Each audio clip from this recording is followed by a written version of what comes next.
Ladies and gentlemen of the press, today we want to talk about the Division of Revenue Amendment Bill. And we are saying that MPs plotting power grab in the Division of Revenue Amendment Bill. A major standoff is currently underway in the country, pitting our two houses of parliament, the National Assembly and the Senate, against each other. On the surface, this standoff is about the Division of Revenue Amendment Bill 2024. The hidden reality, however, is that this standoff is about a power grab and an assault on the Constitution that members of the National Assembly want to execute, and which will amount to a cruel betrayal of the people and an overhaul of our structure of governance. This development has been brewing for some time since the coming of the National Government Constituency Development Fund and the National Government Affirmative Action Fund, which are in the hands of members of the National Assembly. These funds give MPs the power to conceive, implement projects, and oversight them at the same time. Having managed to entrench this anomaly, members of the National Assembly are now attempting to determine the amount of money counties get, despite the clear constitutional provisions on the revenue sharing. The members of the National Assembly are also scheming to dip their fingers into more executive projects like road maintenance levy fund at the national constituency level, in addition to the National Government Constituency Development Fund and the National Government Affirmative Action Fund.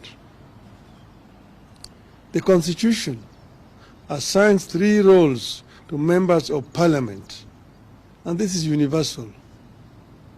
1, representation; 2, legislation; and 3, oversight. I repeat, representation, legislation, and oversight, period.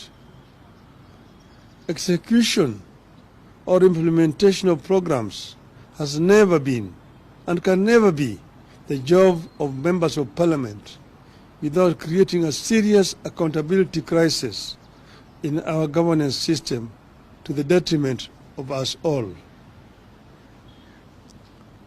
Parliament makes laws and ensures that the laws are implemented and followed.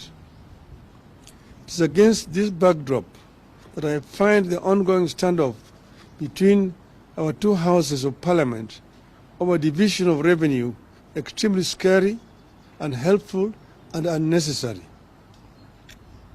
The Constitution we promulgated in 2010 guides the way the government and our country works.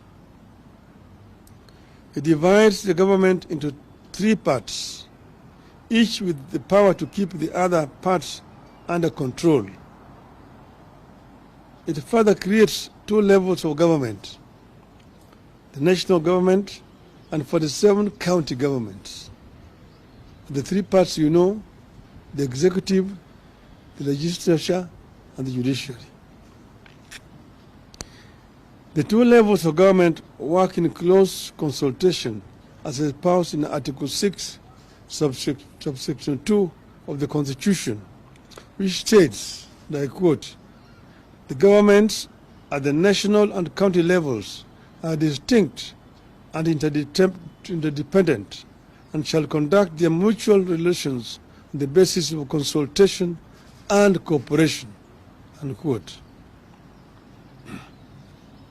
Now, because MPs want to have their way with the abrogation of the Constitution and getting their pound of the flesh with regard to NGCDF, the Senate and the National Assembly are unable to agree on something the law is so clear about sharing of the revenue between the national government and the county governments. Apparently, the National Assembly is in support of provision that will lower the amount of money shareable to counties against the provision of the laws of the land and the tradition established since the coming of the devolved units. Against the laws of the land, the National Assembly is supporting a proposal that would provide that any revenue shortfall in the country is borne by both levels of government.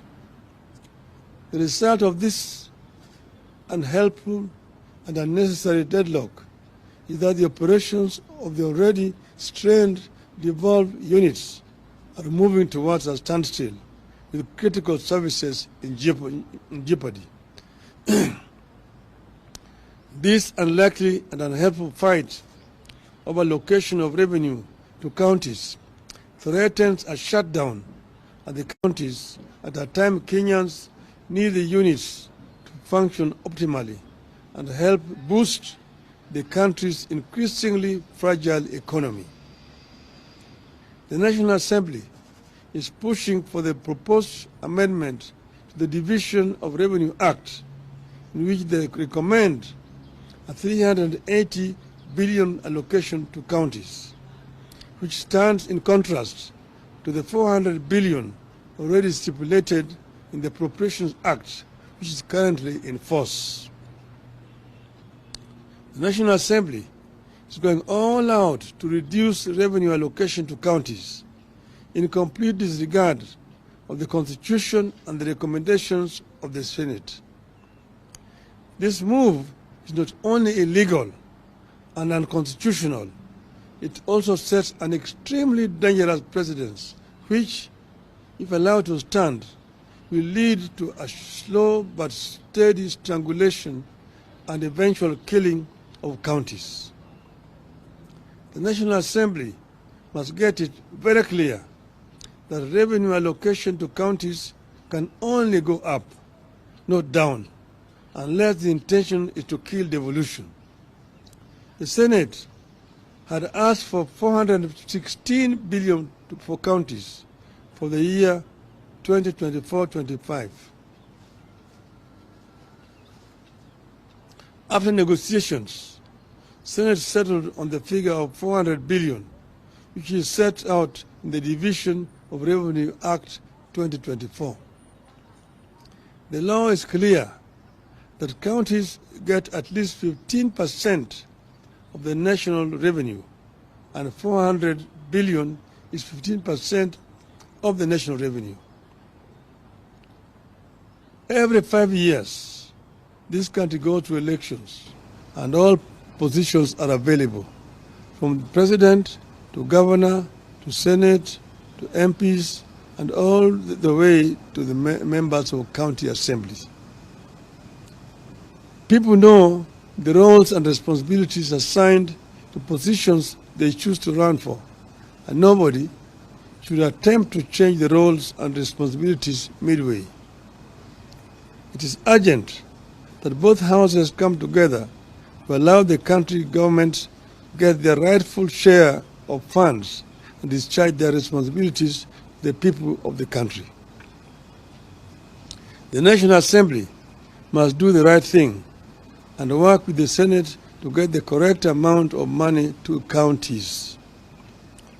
More than a decade into the two levels of government, the management and funding of devolved units should be getting more efficient and more predictable. The current standoff and attempts to tamper with the location indicate a dangerous backward march. I urge our members of parliament to be enablers of devolution and refuse to be in partnership with those determined to frustrate and kill devolution. End of statement. But I may just add off the cuff that devolution that we came up with has got many enemies. Many people do not want devolution to work in this country. You know, we had put in the Constitution a minimum of 15%, but it does not have to be the minimum. It can go higher up. That's why in the BBI we had wanted to raise it to a minimum of 35%. For your information, in a country like Nigeria, which devolved a three-tier, the local governments get 20% of the revenue. The state governments get 35%. The federal government gets 45%. In other words, 55% of the total revenue in Nigeria are devolved. And that's when the devolved units work is when the country works. It is in the interest of the national government to release more resources to the counties. That is when this country is going to be properly run. Because there are several devolved functions like health, like agriculture, and part of infrastructure, which is not working properly because resources are not going down to the counties. A big chunk of the money going to counties today is purely for recurrent expenditure, paying salaries to the staff. Very little money is remaining for the governors to do development work. And that's the reason why I find it very unfair that governors are being blamed for lack of development in their counties. And members of parliament should move away from trying to construct roads, from trying to construct health centers, schools and so on. Those are the responsibilities of the county government, not a national parliament. Thank you.